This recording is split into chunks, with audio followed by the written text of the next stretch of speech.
Okay, everybody. Thank you for coming back to the podcast. Today, I have a really interesting conversation with Tony Jamous, the CEO and now the chairman of Oyster, a company who we partner with, but we're not going to talk about that too much. We're going to talk about what they do in the EOR market, which is a really exciting new market. Tony, thank you. Why don't you introduce yourself and tell us a little bit about Oyster? Hey, Josh, thank you for having me today. And let me first start introducing myself. So, as you said, I'm now the executive chairman and founder of Oyster. But the Oyster story started actually when I left my home country, Lebanon. I was born in Lebanon. I had to leave when I was in my teenage years to France to study computer science. And then after a number of years, actually in 2010, I started my first unicorn company in the API software space that I took public on the New York Stock Exchange, which eventually was acquired by Ericsson.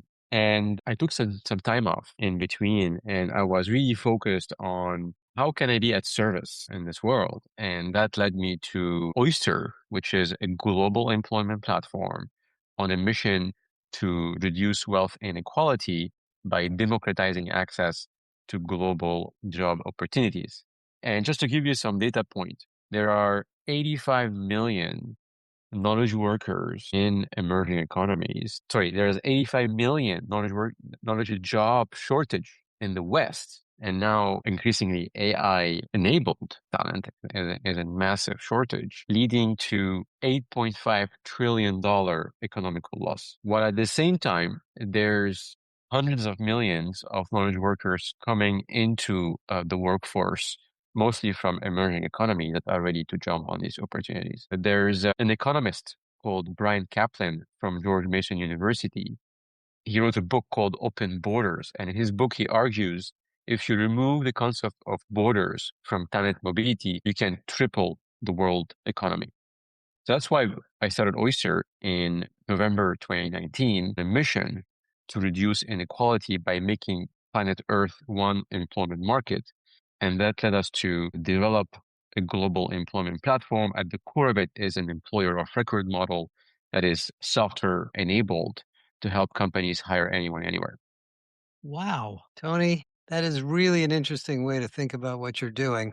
I don't think too many CEOs of HR related companies have that kind of a vision. So, what is it that the EOR does that solves the problem of one global employment experience? I know a lot about it, but I don't know if most people know what an EOR is.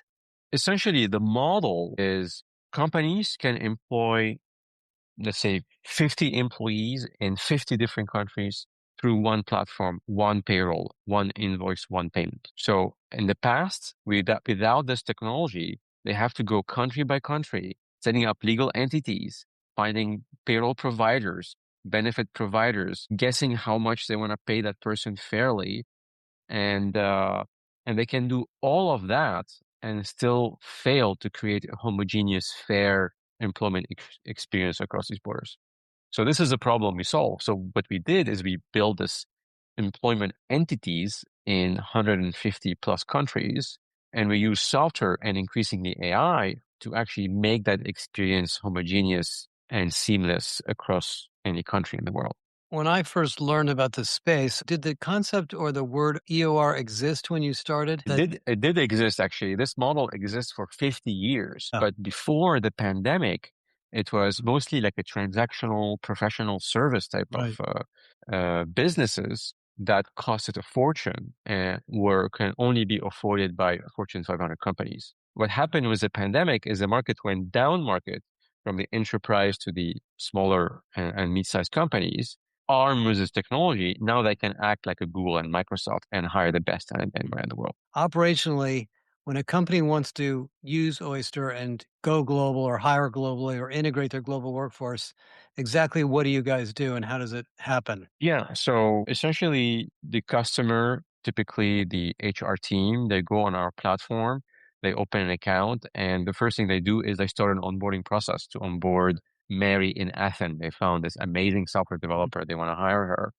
So the platform enable them to generate a compliant employment contract that is designed specifically for Mary that can give her the salary. It guides them on how much they should pay her fairly, what should go into the contract in terms of benefits. And Mary is onboarded. She goes on the platform, she signed the contract, she becomes an employee of Oyster Greece, technically. And every month we process a payroll as a normal payroll. And that company can do that in over 150 countries in one simple experience.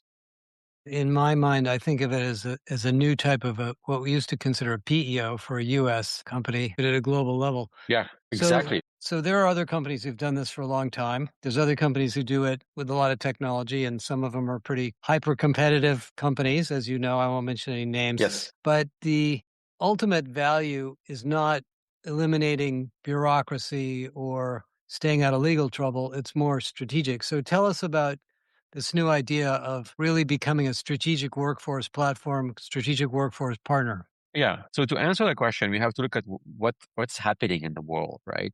So today, what started as a compliance hack during the pandemic to help companies onboard remote workers that are stuck in specific countries, it became a strategic tool for organization to scale their talent acquisition across borders. Organizations are faced with AI talent shortage, with geopolitical pressures and uncertainty.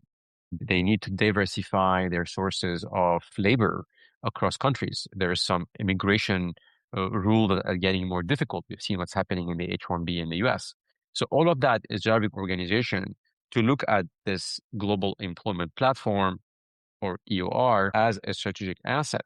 However, many of these vendors that we compete with are either trying to fully automate through software, which work for obviously an important part of the value chain, but they remain the human aspect that is so critical in this business because you're hiring Mary on the other side of the world. You want to treat her like a human being. You want to make sure that she has the right benefit, she has the right salary. And also there's other vendors that were the professional service oriented vendors that are very service driven, but they're not technology enabled, and therefore the experience is much more complicated to scale. It can work in 2 or 3 countries, but as you scale, it becomes, would say, not as beneficial as doing it yourself. In some sense, you're sort of building a company that's both a high touch professional services or employee services company or recruiting company or whatever you call that, and a global HCM platform and payroll company. Is that correct? All combined in one at service of enabling you to develop a global workforce with few clicks. So if I think about our situation or other companies like us, and there's lots of companies bigger than us that are in the same situation, you have a lot of management issues on not just what are the regulatory issues, what are the cultural issues in different countries, the work practices, the labor laws that you may not be aware of, vacation, et cetera, holidays, all that stuff. And then how do we run a global company where we need to just have management practices, HR practices, performance management practices, training across a global company. How much of that do you guys want to bite off? Are you trying to do all of that? So where does the line begin and end for you? Yeah, it's a great question. Great question. Our intention is to make it as seamless as possible to the customer while making sure they are as compliant as possible. So these are the two kind of, I would say, opposing dimensions, right? That our platform is specialized in addressing. So in some countries, we take on some of this compliance responsibility, and in some countries, some of it might be passed to the customer. But this is where the technology comes in and enable the customer to have complete awareness of what are the compliance risks that they might be facing. And our platform has compliance capabilities built in. So example, in France, let's take an example in France. And France is known for being a difficult country to terminate someone. Our platform does remind the customer before the probation period that the probation period is coming and get them to confirm if they want to extend or not. So we have all these alerts and capabilities that keep the customer as safe as possible and keep the employee as happy as possible. So if your customer, the employer, you're actually the employer of these, right? Even though your customer is using you to get the talent they need. If your customer says to you, "Well, I don't care what the laws are in France. I want them out of here." What do you do? Yeah. Well, this is where the human, very typical case. This is where the human touch is important, right? This is where technology is not going to solve everything. These are like edge cases that can be very sensitive and can be very costly Right. for the customer. So we need to come and advise the customer. And we have a people service team that does that as part of the service that we offer to make sure the customer has the support they need to make compliant and human-centric decisions. Let me ask you a couple of sort of higher level questions about you and your approach to this. You sound like you're a technology person. You've been very successful in the technology space with the API company. All of a sudden, you come over into the human capital domain. I've been doing this for almost 40 years. It's very complicated. It's a giant market with millions of competitors. You don't realize that when you get into it, but then when you get into it, you realize it's very strange. What are your Yeah. observations on doing business with HR in the HR domain compared to your prior life? Look, it's very complicated. It's sometimes very painful, and that's why it had to be emission driven. The thing I do and I say, and every extra hour I put into this work is because we are reducing inequality. 42% of the team member we have on our platform are from emerging economies. Oyster is a B Corp, and we are improving the life and the livelihood of these people. We are sending hundreds of millions of foreign direct investment into emerging economies every year. That's why it's worth doing. That's why it's worth doing. It is not easy. It is challenging to be an entrepreneur in the HR tech space, but it's absolutely worth it. I totally agree with you. There's a lot of mission driven reasons to do what we do. I'm in the same boat, but for people that have made a lot of money or been very successful in the tech industry to get into this, sometimes they jump out as fast as they jumped in. Are you loving it? Look, I'm loving it because I don't need to be the most expert in HR related issues. I need to find the right people in my team that they are. And to give you an example, the first hire I've done was Miranda, our general counsel. Like, when would you start a tech startup and the first person you hire is a general counsel?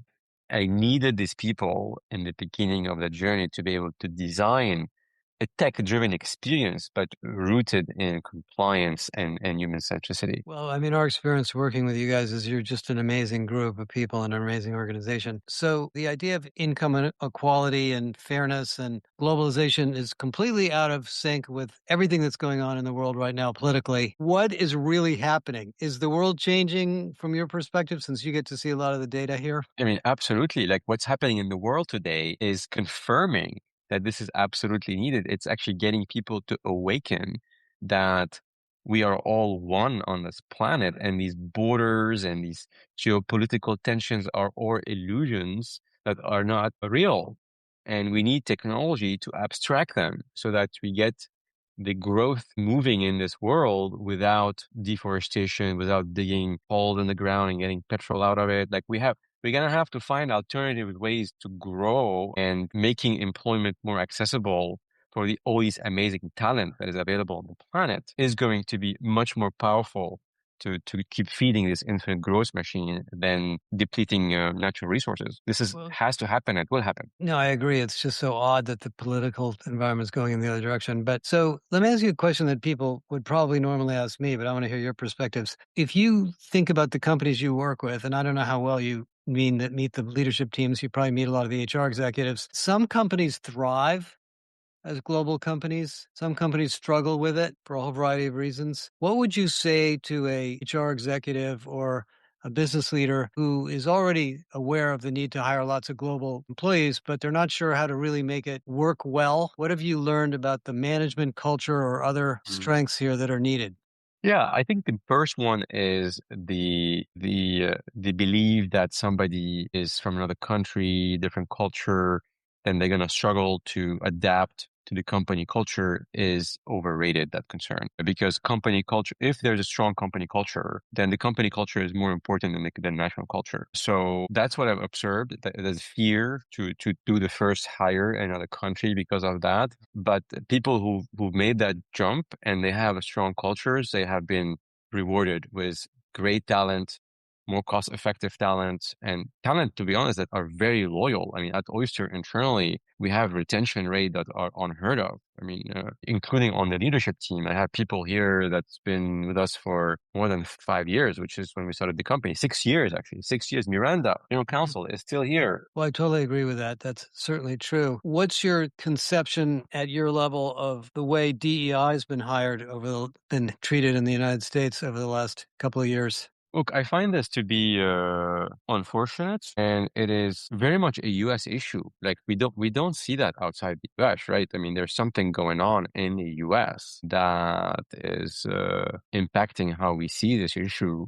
But the world doesn't seem to have changed outside the U.S. when it comes to. I completely agree with you because I travel a lot. The U.S. is a little bit of an oddball at this moment in this topic. Yeah, it is. Okay, so That's why I have hope. I have hope that this is a contained U.S. no matter how thing. bad the Yeah. politics are, we're living in a global world of human beings. We're all human. We're basically all the same DNA. I Yeah, and completely also I want to say that what is happening in the U.S. is also pushing companies to diversify where they right, hire people, right. right? And that's a signal that as an organization, you don't want to be putting all your eggs in one country. We've seen the issue with the tariffs and I mean supply chain being impacted. You can access a global labor talent pool easily with platforms like Oyster, and that gives you a diversification and a strategic asset for that. Let me ask you another question that's been occurring to me over the years, and I haven't asked other vendors this, but I'm sure I will eventually. If you were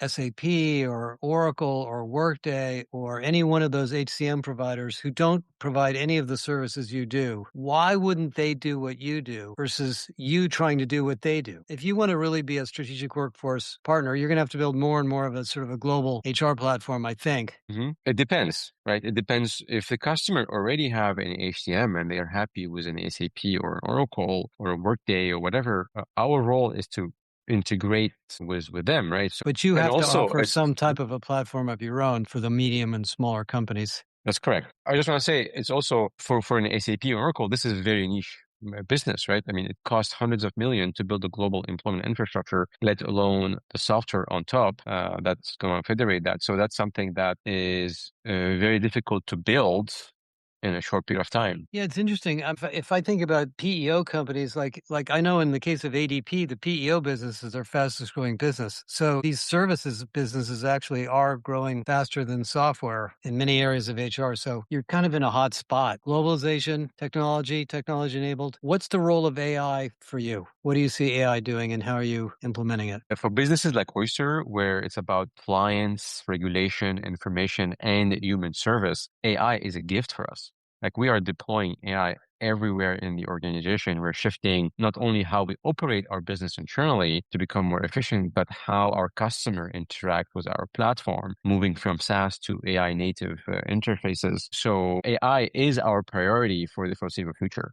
Is the number one priority. It is going to transform Oyster, become more efficient, and be able to be better for our customers. Also, I want to say AI is driving growth in our business because this business is driven by talent shortage. And our customers are looking to hire AI talent and they don't find enough AI talent in the countries where they have their headquarters. They have to go elsewhere. So AI is also driving our growth. Do you help companies with selection and sourcing and searching for talent as well as the administration and management? We advise them in where they need to search for a Okay. certain type of talent and increasing the AI talent. So we do some of that advisory work for them. Okay, so if I look at let me just run through some of the things in your new strategic partner strategy: faster global hiring, compliant employment without local entity setup, centralized governance, cost visibility and process standardization, consistent employee experience, equitable benefit and pay transparency, scalable operations, integration with HR and payroll and finance systems, workforce analytics and performance insight, predictive planning and location intelligence, operational improvement,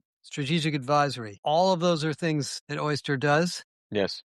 What do you think will differentiate you against other EORs that probably get asked for the same kind of stuff? So today, when you work with Oyster, you get both. You get the technology and the human service as well in a way that is very, very much integrated. The market is divided with you have legacy vendors that have the white glove service, but they don't have necessarily the full enablement in terms of technology. And then you have the technology only, or the technology mostly players that believe that they can automate everything. And when you have this issue of somebody you want to kind of a sensitive issue you want to deal with in a country, this is where you would hope to have somebody just to kind of advise you and support you to make compliant and human-centric decisions. What would you tell a company that's kind of rolling their own global employment practices today, hasn't really considered a platform like you guys, but has heard of you? And what would you advise them to get started? And what are some of the questions they should ask? Yeah, so I would say talk to us, try us for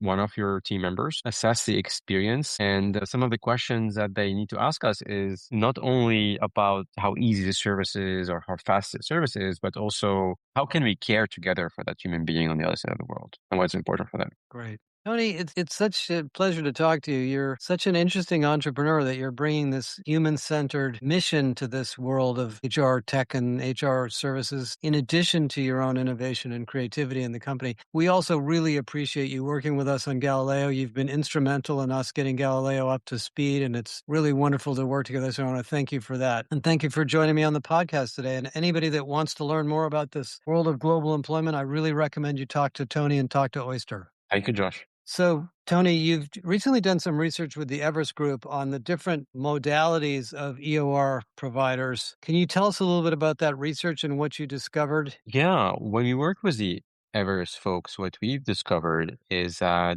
customers are not only looking for technology when it comes to employing somebody on the other side of the world. They're looking for strategic advice. They're looking for people services that are there for them, especially when things go wrong, to get advice not only on compliance, but also how to treat people in a human-centric way. And what we've realized is that that's not something the market is offering. We've seen that most of the players are about speed or about automation, and they're missing this critical part that makes a global employment platform a strategic partner for customers. And we were very happy to know this because that actually described who we are as an organization and what we offer to our customers. So, you, in a sense, built a next generation EOR from the start.